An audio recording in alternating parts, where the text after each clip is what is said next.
135 और 225 का HCF ज्ञात करना है। HCF का मतलब कहते हैं मसप ज्ञात करना है। ठीक है, मसप ज्ञात करना है, वो भी यूक्लिड विभाजन एल्गोरिथम। तो यूक्लिड विभाजन एल्गोरिथम में A = BQ + R, जहाँ A की वैल्यू होती है वो बड़ी होती है किससे? B से। यहाँ पर बड़ा कौन है? 225 बड़ी है 135 से। फर्स्ट चरण देखेंगे, चरण संख्या 1।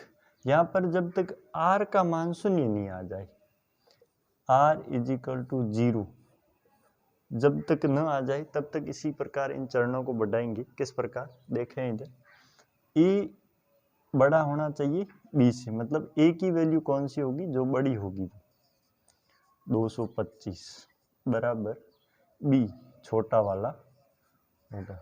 अब B को किस संख्या से गुणा करूं कि 225 हो जाए? तो B को मैं यदि 2 से गुणा करता हूं तो 270 हो जाते हैं, जो इससे बड़े हो जाएंगे।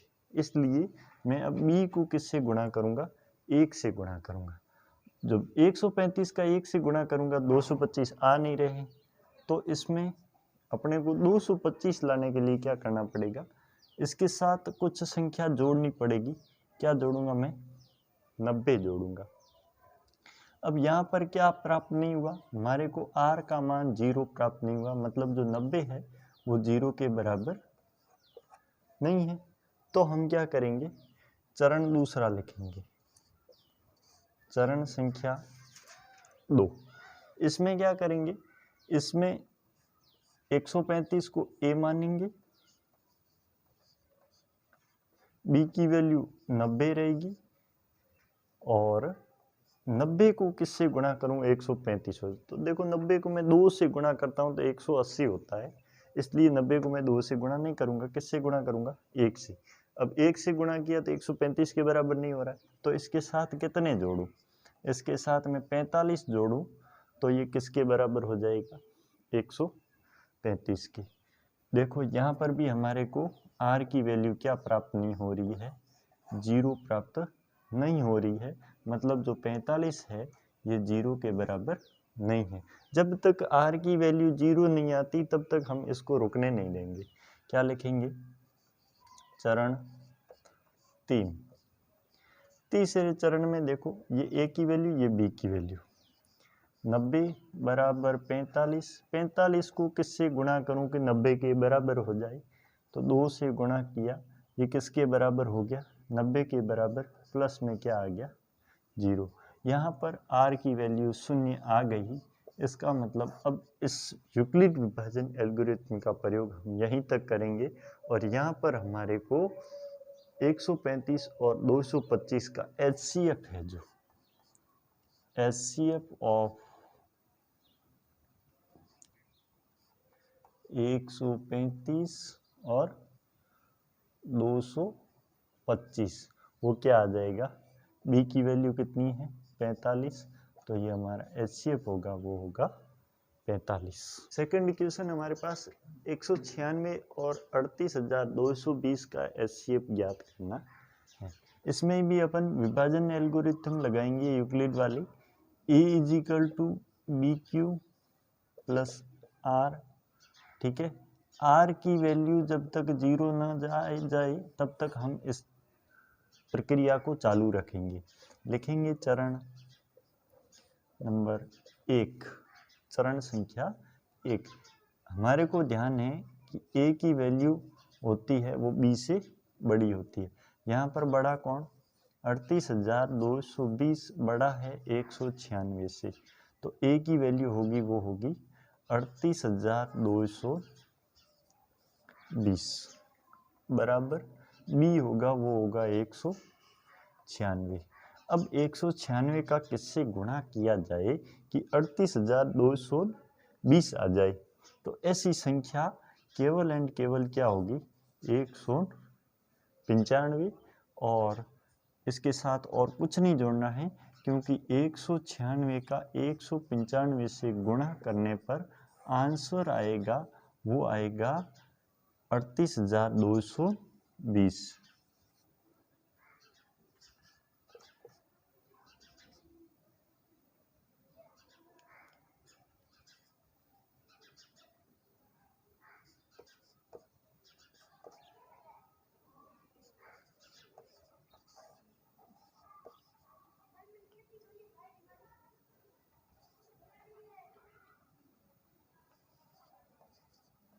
इस प्रकार 38,220 और r की जगह क्या आ जाएगा 0। जब r बराबर 0 आ जाए, r की वैल्यू 0 आ जाए, तब हम विभाजन एल्गोरिथम का प्रयोग करना बंद कर देते हैं।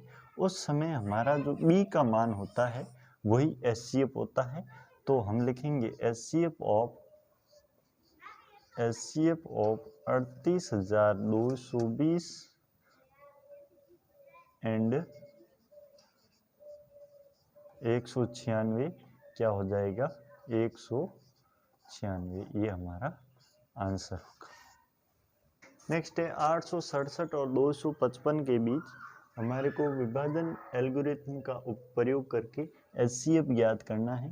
तो विभाजन एल्गोरिथम में लिखूंगा A = BQ + R।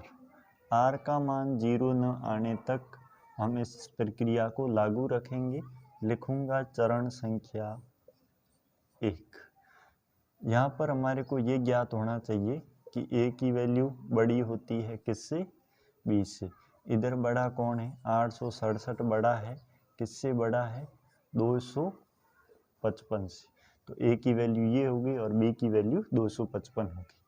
लिखूंगा 867 = 255 गुणा। अब देखो 255 का किस संख्या से गुणा किया जाए कि 867 से छोटा या इसके बराबर आए।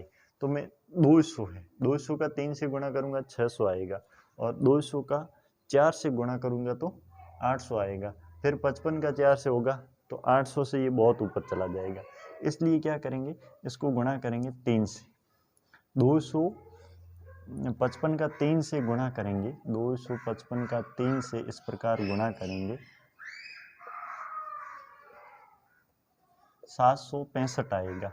अब देखो 867 और 765, 765 867 से कितना कम है, 867 से 765 कितना कम है 102 कम है। तो मैं इसके साथ 102 जोड़ दूंगा। ठीक है, अभी तक यहाँ पर हमारे को 102 है वो 0 के बराबर नहीं है, मतलब r की वैल्यू 0 के बराबर नहीं आई है। तो प्रक्रिया जारी रखेंगे, लिखेंगे चरण संख्या 2। अब क्या लिखेंगे, अब यहाँ पर a की वैल्यू होगी 255 और b की वैल्यू होगी 102, मतलब 255 = 102 गुणा। अब 102 का किससे गुणा किया जाए कि 255 के बराबर या इससे छोटा आए। तो 102 का मैं गुणा 2 से करूं तो आएगा 204, और 3 से करूं तो आएगा 306। 306 बड़ा हो रहा है, इसलिए मैं इसका गुणा 2 से करूंगा और 204 आ रहा है। 204 255 से कितना कम है, 255 से 204 कितना कम है, वो कम है 51। तो मैं इसके साथ 51 जोड़ दूंगा। ठीक, अब अभी तक हमारा r का मान है वो r का मान 0 प्राप्त नहीं हुआ। तो मैं लिखूंगा चरण संख्या 3, तीसरे चरण में काम करूंगा। यहाँ पर a की वैल्यू होगी 102, b की वैल्यू होगी 51। 51 को किससे गुणा करूं कि 102 आ जाए, तो सीधी सी बात 51 को 2 से गुणा करते हैं तो 102 आ जाते हैं, और यहाँ पर r की वैल्यू क्या आ जाएगी 0। जब r की वैल्यू 0 आ जाएगी तो हम प्रक्रिया को समाप्त करते हैं, और उस समय हमारा जो b रहता है वही उन दो संख्याओं का HCF होता है। तो मैं लिखूंगा HCF ऑफ 867 एंड 255 = 51। ये हमारा आंसर होगा।